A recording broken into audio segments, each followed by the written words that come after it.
Teman-teman, ketika kita membahas mengenai puasa, kita mungkin bertanya ya, apa sih artinya berpuasa? Bahkan dalam dunia yang kita mengagungkan kepenuhan akan hasrat, akan konsumsi, mungkin akan kepenuhan religiusitas juga yang seringkali mungkin kita hanya ikut di kulit luarnya saja.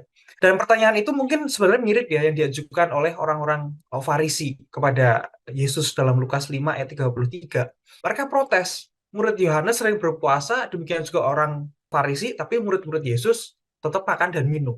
Nah, Yesus menawarkan suatu arti teologis puasa yang lebih transenden, yang bukan sekadar menolak terhadap materi, yaitu tidak makan dan tidak minum, itu kan artinya menolak terhadap materi, tapi kerinduan akan kehadiran sang mempelai itu sendiri. Dan Nabre Komentari memberikan tafsirannya. Puasa sebetulnya adalah tanda berkabung dan tidak pantas dilakukan pada saat sukacita ini. Ketika Yesus memberikan kerajaannya, seperti halnya pada pesta pernikahan. Namun hal ini menantikan waktu ketika Yesus tidak lagi bersama murid secara nyata. Pada dasarnya Yesus bilang, bisakah kita menyuruh tamu undangan berpuasa ketika mempelai itu masih bersama dengan mereka? Jadi Yesus mau bilang, ngapain sih kalau kita bertamu gitu ya, kalau kita jagong manten, ketika kita sedang berpesta, ngapain kita berpuasa? Belum lagi pesta kok. Ketika mempelai itu pergi, barulah kita berpuasa. Barulah kita mulai stop untuk makan dan minum. Jadi artinya pertama-tama, puasa itu soal timingnya, soal tujuannya juga. Ketika mempelai itu diambil dari mereka,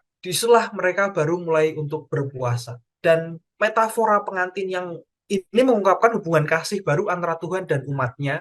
Dan ini adalah peresmian waktu mesianik. Jadi Yesus menempatkan puasa dalam kerangka atau pernikahan ilahi gitu ya. Jadi gambaran mesianis sendiri dia sebagai mempelai pria dan umatnya adalah yang dinantikan gitu. Jadi pertama-tama puasa itu adalah tanda berkabung.